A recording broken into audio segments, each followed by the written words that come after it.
특히 잇몸 안에 들어가는 플라그가 딱딱해지면 바로 이게 치석이 되는데 이 치석이 안 떨어져요, 양치질로. 그러니까 이걸 제거하는 게 치과에서 하는 역할이에요. 양치질은 그러면 어떤 역할이겠어요? 바로 이 부분에 있는, 이 틈에 있는 세균을 떨궈줘야 된다는 거죠. 잇몸뼈가 한번 파괴가 되면 회복이 되지 않습니다. 잇몸이 어떻게? 네, 잇몸이 살은 가역적이어서 원인만 제거하면 원상태로 가지만 잇몸뼈 안에 있는 뼈는 계속 그 세균이 있어서 염증이 발생이 되면 뼈가 녹아내려가요. 이거를 쉽게 풍치라고 표현합니다. 예전에 333이라고 있었거든요. 네. 먹고 3분 후에 3분 닦고 하루에 3번 닦고. 그게 지금도 적용이 되나요? 아니, 저는 이거 완전 잘못됐다 생각하는 사람이에요. 일단 독성이 없어야 되고, 입안에 들어가니까 독성이 없어야 되고요. 그 다음 치아 색깔과 비슷할수록 좋겠죠. 그 다음에 오래 가야 돼요. 그 다음에 마지막에 탈이 안 나야 돼요. 이런 조건들을 갖추면서 가야 되고, 또 하는 과정에 있어서 치아에 데미지를 주면 안 돼요. 이를 많이 깎으면 안 되겠죠. 그 다음에 이왕이면 편하게 좀 치료받았으면 좋겠고, 마지막으로 가격이 싸면 좋겠죠. 근데 불행히도 치아는 진화되지가 않았어요. 치아는 제가 봤을 때 딱 40, 50대 정도까지 쓸 수 있게 만들어졌어요. 치아가 불행히도 제일 생이 안 됩니다. 치아 건강 또는 잇몸 건강 이 살리 프로젝트를 위해서 추천하는 이 밖에 어떤 보조기구라든지 제품들이 있습니다. 모든 것 중에서 양치질이 제일 중요하다. 칫솔이 제일 중요하다. 물리적으로 제거하는 게 중요하다. 제가 조금 선호하는 것도 어느 방식도 하나가 있냐면, 안녕하세요. 저는 치과의사 22년 차인 강정호 원장이고요. 민시치과병원에서 근무를 하고 있습니다. 대표 원장이시고요. 네. 네. 민시란 이름이 만들어진 어원도 최소화다는 뜻이잖아요. 치아의 해를 최소화하다는 뜻에서 만들어졌습니다. 단어 하나를 풀어 헤쳐보면 미니멀 인베이시브라 해서 최소 침습으로 자연스러운 이미지를 주고, 그 다음에 SH, 건강한, successful health라는 말을 통해서 건강하게 만들어준다 라는 뜻에서 민시 어원이 만들어졌습니다.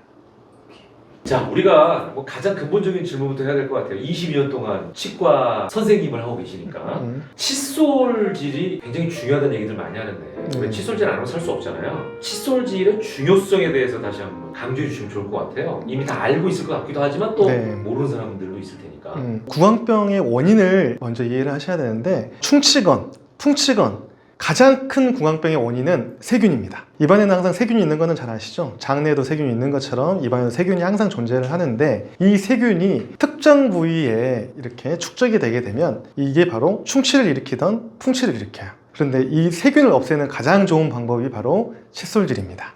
네. 가글 하는 분들도 계신데 가끔 칫솔질 안 하고. 네. 만약에 가글과 칫솔질 뭐 여러 가지 방법이 있다라고 하면 네. 그 중에서도 베스트는 칫솔질인가요? 비교할 수가 없어요. 비교 대상이 아니고요. 우리 청소를 한다 생각하시면 가글은 어떻게 보면 화학적 용액을 통해서 우리가 청소를 하는 건데, 제가 아까 특정 부위라고 말씀드렸죠. 보통 이 틈새에 세균이 껴있는 것 자체가 문제를 일으키거든요. 그러니까 우리 치아로 따져도 이렇게 치아 표면에 있는 거는 세균이 있어도 특별히 병을 일으키진 않아요. 이 틈새에 세균이 들어가 있을 때 병을 일으키는데, 이런 화학적 용해질을 통해 가지고는 절대로 세균을 제거할 수가 없고, 물리적으로, 기계적으로 그 틈새에 있는 세균을 닦아내줘야지만이 세균이 깨끗이 없어져요. 그렇기 때문에 비교를 한다 치면 100배 넘는 차이가 있다라고 말씀도 드릴 수 있을 것 같아요. 아까 칫솔질은 꼭 해야 되는 거예요? 네, 가글은 사실 그렇게 추천드리는 방법은 아니에요.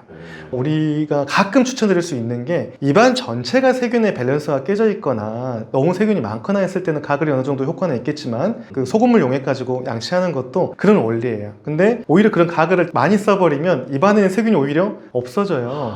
더 문제가 됩니다. 세균이 없는데 왜요? 우리 그러면 장내 세균이 없으면 어떻게 될까요? 다 세균은 역할이 있습니다. 아, 유익균. 네, 구강도 유익균이 있고 유해균이 있어요. 그 세균들의 어떤 적절한 조합의 밸런스가 중요하고 전체 양의 숫자도 굉장히 중요해요. 그렇기 때문에 입안에서 그런 활동들을 하는 거죠. 근데 그 밸런스가 깨지게 되면 입에서 냄새가 난다든지 아니면 다른 병이 유발이 돼요. 아까 칫솔질이 가장 중요하다 네. 말씀하셨고요. 네. 자, 그러면은 칫솔질이라는 거를 이제 해야 된다라고 하는데 우리가 잘 몰라서 칫솔질을 잘못해서 오히려 치아에 손상이 가는 경우가 있지 않습니까? 맞아요. 그러니까 칫솔질의 올바른 방법도 굉장히 중요한 것 같아요. 네, 방법이 제일 중요합니다. 또 네. 아까 말씀드렸던 것처럼 세균이 있는 곳을 닦아야 해요. 근데 세균이 없는 곳을 너무 우리는 열심히 닦아요. 오히려 아무 생각 없이 빡빡빡빡 닦는데 아무 효과가 없습니다. 오히려 독이 돼요. 특히나 마모제가 많이 함유된 치약을 가지고 이를 빡빡빡 세게 닦으면 어떻게 되겠어요? 치아가 닳아져 없어집니다. 그러니까 우리는 건강하게 하기 위해서 양치를 하는 건데 오히려 치아의 표면인 에나멜층을 달아서 없애는 것도 발생하거든요. 오히려 굉장히 안 좋아져요. 오히려 치아가 시려지게 돼요. 우리가 칫솔질을 할 때 반드시 닦아야 할 때는 이와 이 사이의 틈과 치아와 잇몸이 만나는 경계 부위에 틈이 있거든요. 그 부분이 제일 세균이 잘 껴요. 그 부분을 잘 닦아내셔야 됩니다. 예. 네. 지금 말씀을 들어서 대충 이해는 되는데 네. 그럼 저희가 여기 좀 모형이 있잖아요. 네. 치아 모형이 있기 때문에 그걸 가지고 지금까지 우리가 얼마나 잘못 닦았는지를 한번 좀 시범을 보여주시고 네. 그 다음에 어떻게 닦아야 잘 닦는지를 좀 보여주시면 그럴까요? 굉장히 도움이 될 것 같아요. 알겠습니다. 예. 네, 이건 치아 모형인데요. 제가 아까 말씀드렸듯이 치아와 치아는 분리가 돼 있어요. 분리가 돼 있기 때문에 홈이 있겠죠. 또 치아와 잇몸이 만나는 경계부가 있어요. 잇몸은 연조직이고요. 치아는 경조직이에요. 그러니까 반드시 틈이 있습니다. 어떻게 이해하시면 편하냐면 우리 손톱 보시면은 손톱이 있고 큐티클이 있잖아요. 만나는 경계부. 우리 보면 어때요? 이렇게 말아 올라가잖아요. 그 틈에 세균이 잘 껴요. 손톱 정리하는 거랑 되게 비슷해요. 그래서 병원에서 잇몸 치료할 때도 1번이 이 살을 정리하는 거예요. 이 큐티클을 없앱니다. 우리 손톱도 정리할 때 큐티클을 없애는 것처럼 치과도 마찬가지예요. 치과에서 이렇게 자라있는 살을 오히려 잘라내요. 그 이유가 뭐겠습니까? 잘라내줘야지만이 세균이 안에 안 들어가겠죠. 예. 그러니까 치과에서는 그런 역할을 하는 거예요. 그리고 플라그가 굳으면 딱딱해지는데 특히 잇몸 안에 들어가는 플라그가 딱딱해지면 바로 이게 치석이 되는데 이 치석이 안 떨어져요. 양치질로. 그러니까 이걸 제거하는 게 치과에서 하는 역할이에요. 양치질은 그러면 어떤 역할이겠어요? 바로 이 부분에 있는 이 틈에 있는 세균을 떨궈줘야 된다는 거죠. 지금 보시면 이런 날카로운 모의 칫솔이 있어요. 예. 우리 청소할 때도 마찬가지예요. 이 날카로운 칫솔이 있으면 이렇게 쓸어내리면 어때요? 이 틈새에 들어가게 되겠죠. 즉 치아와 치아 사이 틈새로 가는 거고 진동을 주면서 내리게 되면요 특히 이 입솔모가 반대를 뚫고 나오거든요. 그러면 우리 치실하는 원리랑 똑같아요. 치실을 하게 되면 틈새 들어가서 잇몸까지 들어가서 이물질을 빼 나오는 것처럼 이렇게 진동을 주면서 양치질을 하게 되면 이 입솔모가 뒤로 빠져나오면서 여기에 있던 세균들을 다 깨끗하게 해줍니다. 그럼 쓸면서 하는 게 아니라 진동하면서 진동을 주면서 쓸어내려야 돼요. 그러면서 이 입솔모가 반대로 나오는 느낌이 나야 돼요. 그래야 잘 닦이는 느낌이 나요. 그러면 되게 시원한 느낌이 나고요. 염증이 있는 상태에서 이렇게 양치를 하잖아요. 그럼 피가 나요. 근데 잘 닦은 거예요. 피가 나다가 이렇게 반복적으로 닦아주면 드디어 피가 안 납니다. 그럼 지금 우리는 잘못 닦고 있는 거예요? 그냥 저 같은 경우도 좌우로만 닦거든요. 이게 최악입니다. 이거 횡마법이 최악이에요. 예. 횡마법 닦으면 아시다시피 이는 종으로 이렇게 틈새가 있잖아요. 이 종에 있는 게 막상 안 닦여요. 그리고 이 표면은 침으로도 잘 닦여요. 그러니까 가볍게만 닦아주면 끝납니다. 가볍게만 닦아줘도 끝나는데 이걸 빡빡빡빡 닦고 있으니 치아를 오히려 달아뜨리는 효과만 있는 거죠. 이걸로 닦는다 하시더라도 항상 이렇게 종으로 그 다음에 진동을 주면서 닦아주는 게 좋고 입술 종류도 봐도 느끼시잖아요. 이렇게 넓은 칫솔은 효율적으로 모든 면을 골고루 닦으라고 만들어진 칫솔이에요. 잘 이렇게 닦아주고 씹는 면도 이렇게 잘 닦아주지만은 이 칫솔 가지고는 이 방법으로는 틈새까지는 다 안 닦였어요. 틈새는 아까 말씀드린 것처럼 이렇게 날카로운 칫솔을 활용해서 이렇게 또 진동을 주면서 해줘야지만이 이 틈새들이 다 닦입니다. 그럼 칫솔도 한 번에 네. 한 가지만 쓰는 게 아니라 네. 두세 가지 정도를 써야 된다는 말씀이세요? 굉장히 좋은 방법이에요. 우리가 양치하고 우리 치실도 하잖아요. 오토픽도 쓰고 복합적으로 쓰잖아요. 도구마다 100% 완벽한 도구는 없거든요. 결국 목표하는 것은 틈새에 있는 세균들을 다 없애자는 건데 좋은 도구를 쓰는 거죠. 치과 와서도 마찬가지예요. 양치질은 이제 개인이 하는 거라면 치과를 오더라도 굉장히 다양한 도구들이 있어요. 즉 앞니에 있는 틈새에 들어가서 치석을 제거할 수 있는 형태의 도구, 또 어금니에서 제거가 용이한 도구, 스케일링이라는 그 도구도 다양해요. 진동을 줘서 제거하는 도구, 그 다음에 에어 방식으로 이렇게 분사해서 제거하는 방식의 도구, 직접 손으로 날카로운 기구 가지고 제거하는 방식, 원리는 다 똑같은데 다 세균 덩어리를 제거하는 방법들이에요. 도구들이고. 말씀을 정리해보면 치아의 형태나 위치에 따라서 네. 써야 되는 칫솔 종류가 다르다. 맞습니다. 그렇게 생각하고 칫솔 종류를 좀 다양하게 맞아요. 구비해 놓는 게 중요하겠네요. 맞아요. 자, 그러면 이 안쪽은 어떻게 닦는 거예요? 안쪽도 똑같습니다. 안으로 들어갈수록 사실 접근하기가 되게 힘들어요. 그러니까요. 예, 입솔모가 작으면 작을수록 안쪽 들어가기 유리해요. 클수록 잘 들어가지가 않습니다. 근데 원리는 똑같은 게 사실 안쪽면 닦기가 되게 힘들어요. 후방으로 갈수록 닦기가 힘들고 안쪽으로 들어갈수록 닦기가 힘들어요. 이거는 굉장한 연습이 좀 많이 필요합니다. 아까 여기는 너무 쉬워 보이는데 뒤로 갈수록 점점 깊어지고 여기까지는 쉬워요. 근데 안쪽이 잘 안 닦이거든요. 안쪽도 이렇게 진동을 주면서 내려와 줘야 돼요. 예. 근데 사실 제일 닦기 힘든 것은 가장 후방 치아에 있는 뒷면이에요. 어금니죠. 예, 이건 닦이지가 않아요, 사실. 양치질로는 거의 한계점. 그러니까 치과 또 와야 되는 이유가 그 뒷부분은 아무리 저희가 치과 의사인 상황에서도 닦을 수가 없습니다. 그러면 지금 결론적으로는 평소에는 칫솔질을 잘 하고 예, 정기적으로 치과에 와서 나머지는 또 관리를 받아야 된다. 예, 만약에 양치질로만 이게 다 해결됐다면 치과가 존재할 필요가 없을 수도 있습니다. 아 그러네요. 아니 지금 네. 좋은 양치질을 알려주셔서 예, 평생 그럼 그렇게만 산다면 예. 치과가 필요 없네요. 그렇죠. 잘 관리를 하면 치과 필요 없죠. 말씀하신 김에 치과는 그러면 얼마에 한 번씩 보여주셨나요? 우리 그 플라그, 그러니까 세균 덩어리가 48시간이 지나면 굳어요. 그러니까 우리가 양치질을 잘 못하잖아요. 그러면 굳어가요. 근데 딱딱해지면요, 드디어 이제 양치질로도 제거가 안 됩니다. 이 치석들이 이제 쌓이고 점점 단단해지거든요. 근데 이게 너무 많이 쌓이게 되면 이 치석들이 드디어 치주질환을 야기를 시켜요. 잇몸병을. 그러니까 최소한 6개월에 한 번, 또 이 몸이 진짜 안 좋으신 분들은 3개월에 한 번씩 오셔서 관리를 받으시면요, 우리가 진행됐던 치주병도 멈춰요. 그래서 우리 병도 이제 용어가 좀 다른데, 초기에 있는 잇몸병을 치은염이라고 하고요, 그 다음에 이 치은염이 더 진행된 잇몸병을 치주염이라고 해요. 치은염은 가역성이 갖고 있어요. 가역성을, 즉 원상태로 돌아갑니다. 그러니까 양치질 잘하면 다시 건강해져요. 근데 우리 간 따지면 좀 이해를 잘 하시더라고요. 지방간은 가역적입니다. 근데 간 경화는 어때요? 비가역적이거든요. 치주염은 비가역적이에요. 무슨 말이냐면 잇몸뼈가 한번 파괴가 되면 회복이 되지 않습니다. 잇몸이 그만큼 중요하다는 얘기죠. 네, 잇몸이 살은 가역적이어서 원인만 제거하면 원상태로 가지만, 잇몸뼈 안에 있는 뼈는 계속 그 세균이 있어서 염증이 발생이 되면 뼈가 녹아내려가요. 이거를 쉽게 풍치라고 표현을 합니다. 그래서 풍치가 안 되게 양치질을 잘하고 2차적으로 병원에 3개월에서 6개월에 한 번씩 와서 스케일링과 잇몸 관리만 받으시면 풍치도 진행이 되지가 않습니다. 자, 지금 칫솔질의 중요성에 대해서 굉장히 다양하게 강조를 해주셨는데, 자 그렇다면은 이제 이 칫솔질이라는 것도 습관이잖아요. 네. 어릴 때부터 올바른 칫솔질을 좀 알려줘야, 그리고 그게 습관이 돼야 어른이 돼서도 유지가 될 것 같은데, 맞아요. 어린이 칫솔질을 쉽게 또 재밌게 습관들일 수 있는 방법이 있을까요? 일단 얘들 입은 작잖아요. 그렇죠. 예, 악궁이 작기 때문에 당연히 입술모가 작아야 되고요. 그다음 아무래도 이제 조직도 연약하기 때문에 이제 부드러운 칫솔물 좀 쓰는 것 되게 중요할 것 같고, 원리는 다 똑같아요.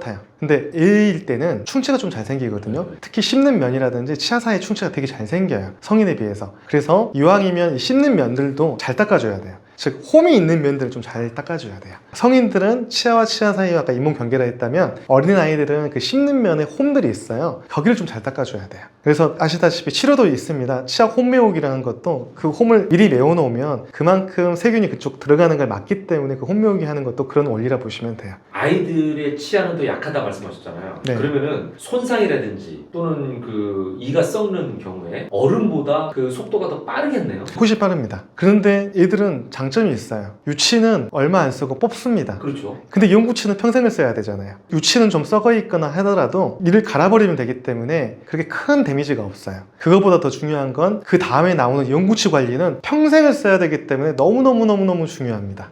아이들은 풍치가 생기지 않아요. 충치만 주로 유발이 됩니다. 이 표면에 붙어있는 세균들을 제거하는 걸 좀 잘해야 돼요. 어른하고 좀 다른 부분이 있긴 해요. 왜냐면 치면 세균막이 골고루 다 붙어있으면 아까처럼 이런 횡법도 진짜 해야 돼요. 근데 어른들은 아까 말씀드렸듯이 그런 구석구석 닦는 게 중요하고, 얘들은 전체 치면에 세균막이 있으면 이걸 잘 닦아내는 게 더 중요할 것 같아요. 네. 자, 이제 중요한 게 또 칫솔을 골랐다면 거기에 치약을 발라야 되잖아요. 네. 근데 치약이 지금 종류가 너무 많아가지고 네. 도대체 어떤 치약을 골라야 될지를 잘 모르는 경우가 많습니다, 실제로. 저 같은 경우는 닦고 나면 시원한 치약을 선택하거든요. 네. 이 치약 성분이라든지 또는 저처럼 사용 후에 어떤 느낌이라든지 이런 전체적으로 봤을 때 치과 의사 입장에서는 어떤 걸 추천하실 수 있을까요? 일단 치약을 평가할 수 있는 것은 향과 맛밖에 없어요. 그 다음에 좀 상쾌함이라든지 이런 거밖에 없는데, 치과 의사 입장에서 제가 설명을 드리자면은 실제 효과를 생각해야 되겠죠. 저는 치약을 그렇게 중요하게 생각을 하지 않습니다. 우리가 100으로 봤을 때 칫솔질은 98, 치약의 효과는 한 이 정도로 생각하시는 게 저는 맞다 생각을 해요. 즉 치약을 안 써도 충치와 잇몸병 예방에는 칫솔질 하나 갖고도 충분하다. 그런데 이제 치약을 쓰는 이유는, 저 같은 경우도 치약을 씁니다. 이유는 그 상쾌함 때문에. 극단적으로 얘기하면 예. 빈 칫솔질만 잘해도 된다는 얘기예요? 맞습니다. 치약이 오히려 독이 되는 경우가 있어요. 치아에 독이 되는 경우도 있고, 이 인체에 독이 되는 경우가 있어요. 아까 말씀드렸듯이 치아에 독이 되는 경우는 마모제가 너무 많이 함유된 치약을 쓰게 되면 잘못 썼을 때 이가 닳아집니다. 마모제가 들어갔기 때문에 이렇게 뽀득뽀득한 느낌이 나거든요. 예전에 그 광고, 예, 뽀득. 그렇게 되면 안 좋습니다. 특히 이가 시리신 분들한테 그런 치약을 쓰게 되면 이가 다 닳아져 버립니다. 치아가 마모가 심한 사람들한테 마모제가 들어간 치약을 샀다. 독이죠. 이가 더 싫어지게 되고 이가 더 달아지게 돼요. 절대로 그렇게 쓰시면 안 돼요. 그래서 이런 치약들은 어떤 거냐면 스케일링이 되는 치약이라고 나온 치약들이 보면은 그 마모제 함량이 되게 높았어요. 그거 하나 안 좋고, 두 번째는 이제 몸에 안 좋은 거예요. 몸에 안 좋은 거. 화학 성분이 너무 많습니다, 치약에. 우리 비누에 들어가는 이 계면활성제가 치약에 들어가 있는 거 아세요? 예? 그래요? 예. 아, 거품이 나게 하기 위해서? 네, 그것도 들어가 있고요. 굉장히 많은 화학품이 들어가요. 뭐 보존제도 들어가야 되겠죠. 그다음에 착향제 같은 것도 들어가야 되겠죠. 유화제 들어가야 되죠. 되게 여러 가지 화학물이 합쳐진 거예요. 그래서 거품이 많이 나는 치약을 선호하시는데 그게 다 계면활성제입니다. 근데 그 거품이 안 나는 걸 써야 돼? 천연 계면활성제가 있긴 해요. 근데 거품이 많이 나진 않아요. 그러니까 거품 많이 난 것은 내 기분만 뭐가 이렇게 거품 나니까 닦이는 느낌이 나는 거지, 실제 효과는 미비할 뿐더러 오히려 잘못 쓴 화학 제품의 계면활성제는 인체에 독이 될 수 있다는 거죠. 물론 그거 조금 먹었다 해서 바로 탈나는 건 아니지만 우리 평생을 그걸 하루에 3번을 입안에서 닦는데 조금씩 섭취하면 아무래도 좋지는 않겠죠. 그 불소 성분은 어때요? 괜찮아요. 불소 성분은 유효합니다. 선블럭도 30이냐 50이냐 이렇게 얘기하듯이 네. 불소 성분도 차이가 있던데. 예, 맞아요. 불수록 좋은가요? 예, 옛날에는 이 불소가 독약이었어요. 지금도 극약이에요, 극약. 너무 농도가 높으면 독이 될 수 있습니다. 하지만 적당량은 굉장히 효과가 좋은 역할을 해요. 치아가 썩게 되면 우리는 전문용어로 탈회라고 하거든요. 즉 치아에 있는 무기물질이 빠져나가요. 이게 바로 충치예요. 그런데 이 침에도 무기물질 성분이 있어서 그냥 침 때문에 다시 충치가 회복되는 경우도 있어요. 우리 흰색 반점 보이면 치아에, 이게 바로 재광화가 된 치아들이에요. 탈회가 됐다가 재광화가 된 치아인데 이 재광화를 돕는 물질이 바로 불소입니다. 재광화에 굉장히 도움이 돼요. 그래서 충치가 많이 생긴 분들한테는 굉장히 효과가 좋아요. 그래서 이가 좀 약하게 태어나신 분들, 충치가 많이 이완된 분들한테는 불소가 함유된 치약은 실질 효과가 있습니다. 자, 결론적으로 그러면은 양치할 때 쓰는 치약은 불소 성분이 들어가 있는, 인체에 해롭지 않은, 그러면서 거품이 많이 나지 않는 그런 치약을 써라. 네. 이게 결론이네요.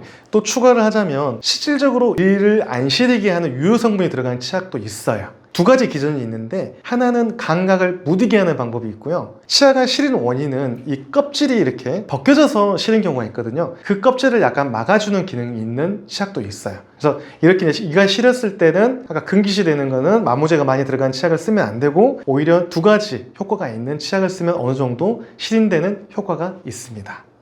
네. 그리고 이제 잇몸 효과가 있는 치약이 있어요. 잇몸이 이제 효과가 있는 치약은 근본적인 것은 잇몸에 있는 세균을 제거하는 게 제일 중요하지만은 이게 이제 염증이기 때문에 염증을 좀 어느 정도 완화시키는 치약 성분이 있기도 해요. 물론 100% 치료를 하지는 못해요. 치료 정말 효과 있는 거는 원인을 제거하는 게 가장 큰 거지만은 약간의 유효 성분이 있는 치약도 존재는 한다. 우리가 흔히 예전에는 333이라고 있었거든요. 네. 밥 먹고 3분 후에 3분 닦고 하루에 3번 닦자. 그게 지금도 적용이 되나요? 아니요, 저는 이거 완전히 잘못됐다 생각하는 사람이에요.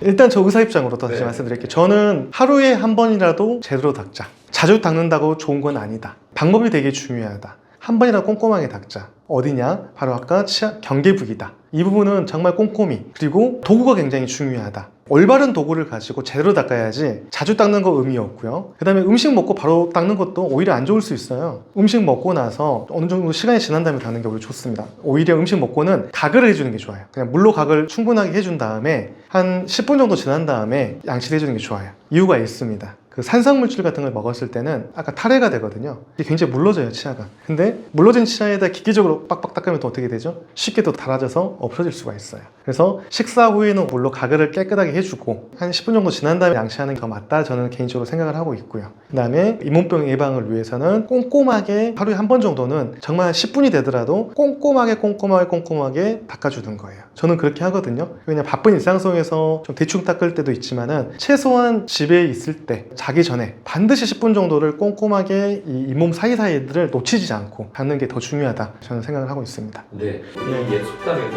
몸이 1000냥이면 치아가 900냥이다. 네. 또 오복 중에 하나가 치아복이라고 그랬잖아요. 맞아요. 그만큼 나이가 들어가면 들어갈수록 잘 씹어야 먹을 수 있고 건강해질 수 있기 때문에 치아가 중요할 것 같은데 100세 시대 아닙니까? 네. 그러면은 강조하시는 게 안티에이징이나 네. 이 살리기 프로젝트일 것 같아요. 네. 이 부분에 대한 강조 한번 해주시면 좋을 것 같습니다. 우리 너무 수명이 갑자기 늘어났어요. 우리 우리 할머니가 살았던 수명이 제가 기억으로는 60, 70대인데 저희 부모님만 하더라도 이제 90대, 100세를 아마 바라보는 것 같고 저희 반 해도 이제 100세가 넘어가는 시대를 이제 맞이하게 될 것 같습니다. 근데 불행히도 치아는 진화되지가 않았어요. 치아는 제가 봤을 때 딱 40, 50대 정도까지 쓸 수 있게 만들어졌어요. 치아가 불행히도 재생이 안 됩니다.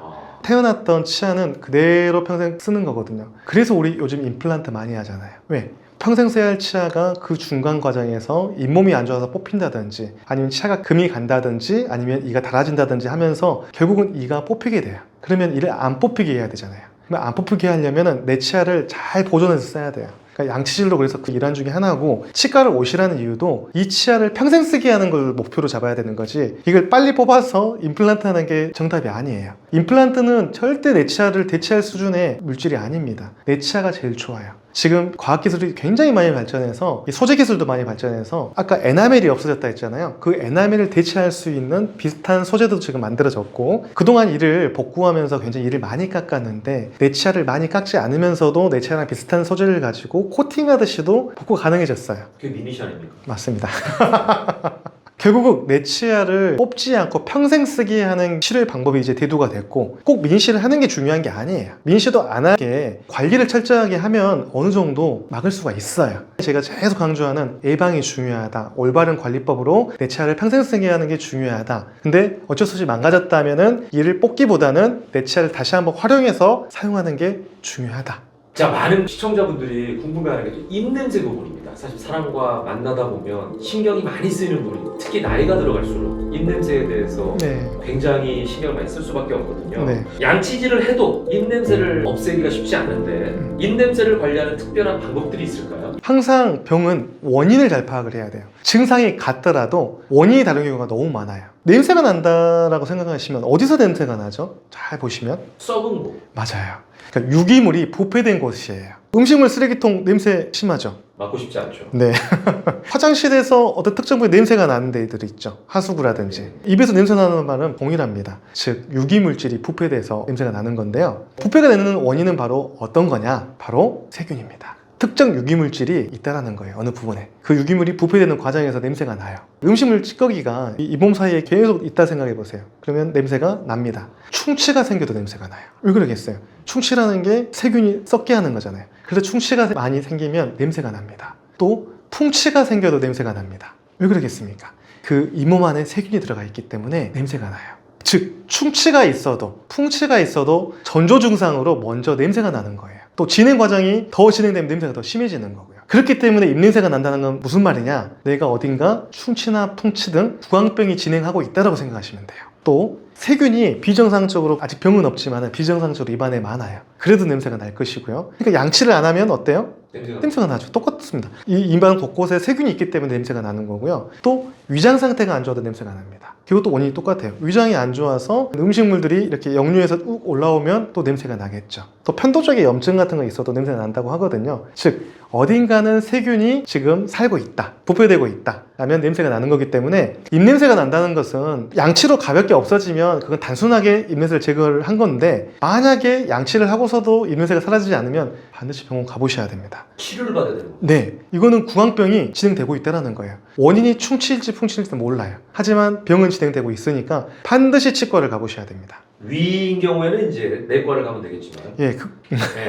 구강에 문제가 있다면 반드시 치과를 가야 된다. 맞습니다. 이 말씀이십니다. 자, 그럼 우리 치과에 관련된 부분을 좀 집중적으로 여쭤볼게요. 자, 입냄새가 나는 경우에 네. 그렇다면 어떻게 치료를 해야 됩니까? 보통 이제 치가 칫솔 얘기하는 분들이 많이 있더라고요. 네, 예. 일단 양치를 잘해야 돼요. 마찬가지로 아까 제가 또 올바른 양치법 설명드렸잖아요. 치아의 원인인 건지 잇몸의 원인인 건지 잇몸이 원인이 된 경우도 되게 많거든요. 일단은 양치법을 제대로 배워서 한번 양치를 해보는 거예요. 근데 처음에는 피가 나고 그 다음에 좀 시원해요. 그 다음에 피가 멈췄고 냄새가 사라졌다. 그러면은 괜찮아요.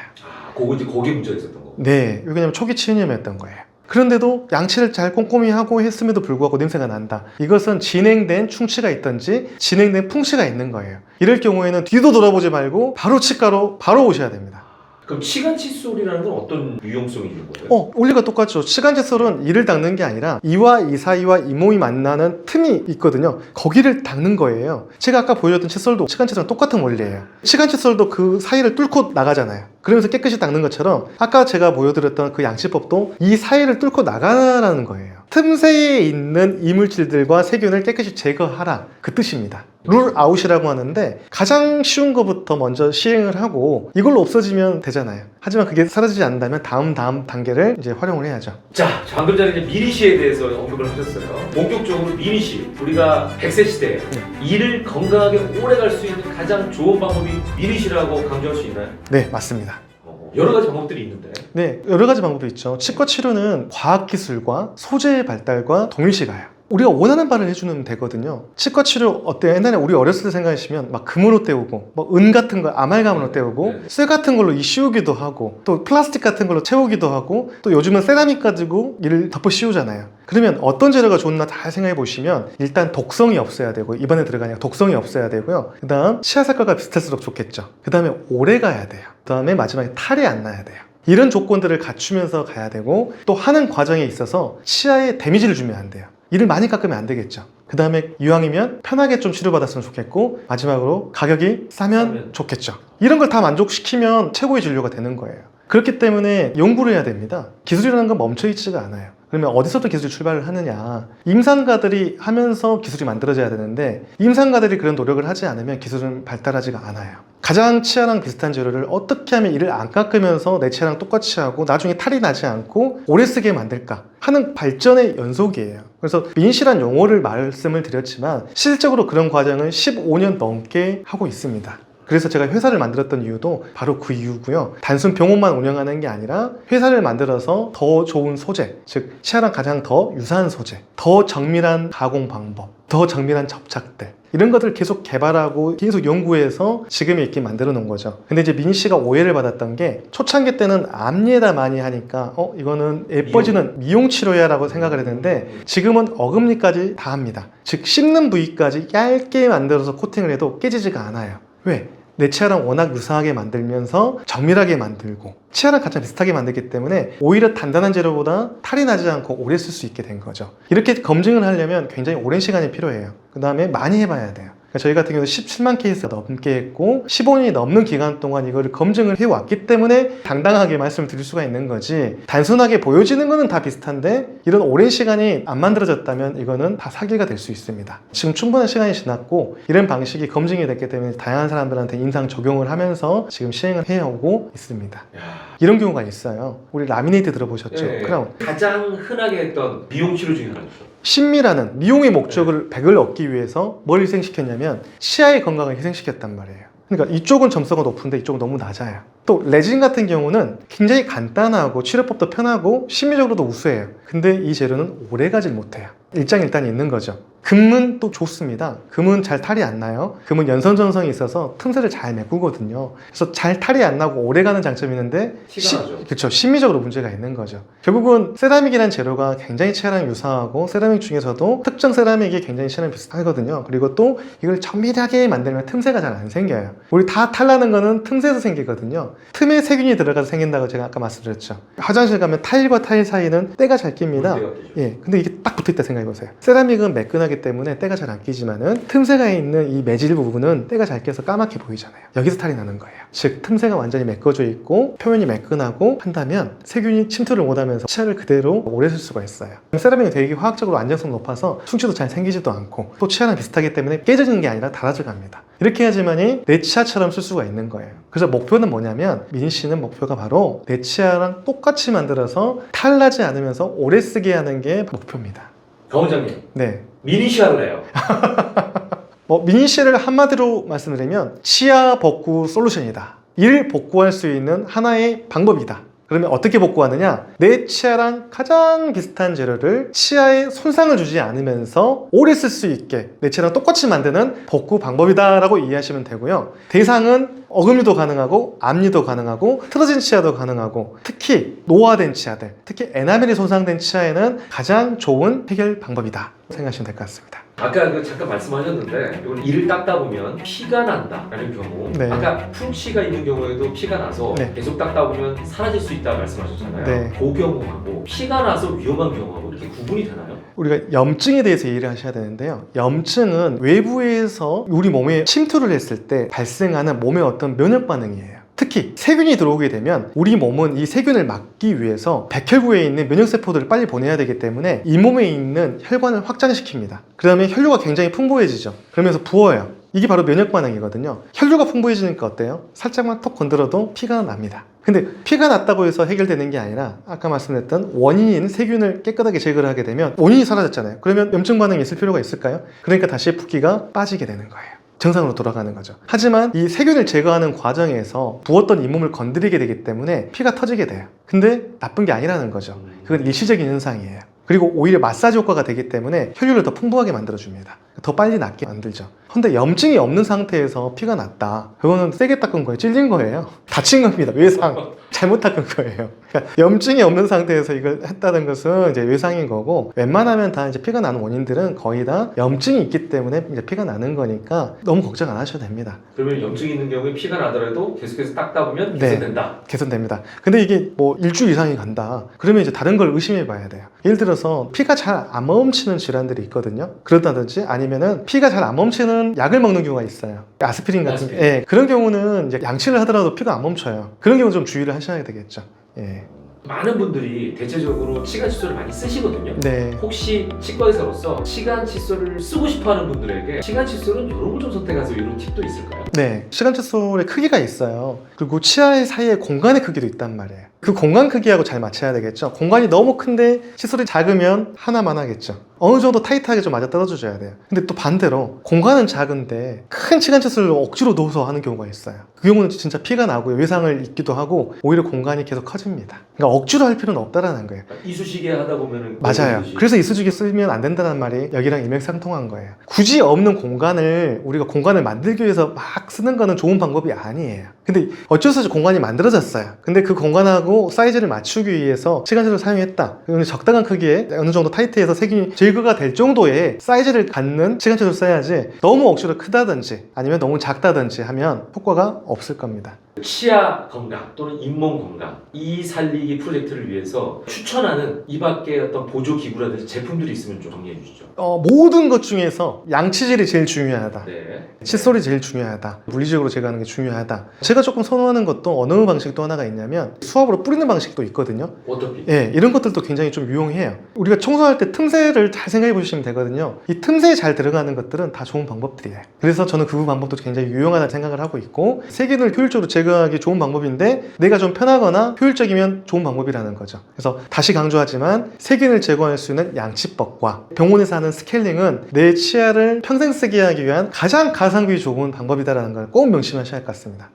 혹시 마지막으로 강조하고 싶은 말씀이 있으면 한 말씀. 네. 모든 질환은 조기에 예방하는 게 제일 편해요. 가성비가 제일 좋아요. 증상이 있으면 항상 늦었다. 우리 암이 발생했을 때 암이 조그마할 때 우리가 알아서 없애는 게 나을까요? 아니면 아예 발생을 안 시키는 게 좋을까요? 증상이 있어서 아파서 수술하는 게 좋을까요? 누구나 다 아는 답이죠. 네. 치과 진행 딱 그래요. 증상이 나타나면 이미 병은 진행돼 있다. 그러니까 내가 증상이 없더라도 충치가 초기에 있잖아요. 그러면 증상 없습니다. 근데 대신에 치료법도 되게 쉬워요. 그 부위만 살짝 제거하고 레진 같은 걸 떼우면 돼요. 근데 더 진행이 됐다. 그러면 이제 내진학과 안 돼요. 이제 인레이라고 치료를 해야 되고, 더 광범위하게 손상이 왔다. 그러면 이제 크라운을 해야 되고, 그 다음에 신경까지 도달했다. 신경 치료를 받아야 되고요. 이걸 더 지나잖아요. 그럼 이를 뽑아야 돼요. 즉 증상하고 무관하게 질환은 진행되고 있을 거니까 반드시 미리 와서 미리 받는 게 고통도 덜하고 돈도 안 들고 간단하게 해요. 그러니까 치과 의사가 돈 벌려고 막 오라고 하는 거 아니에요.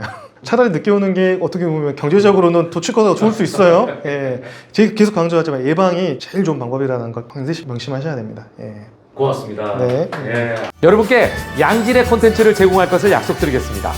지금까지 지식인 스튜디오였습니다.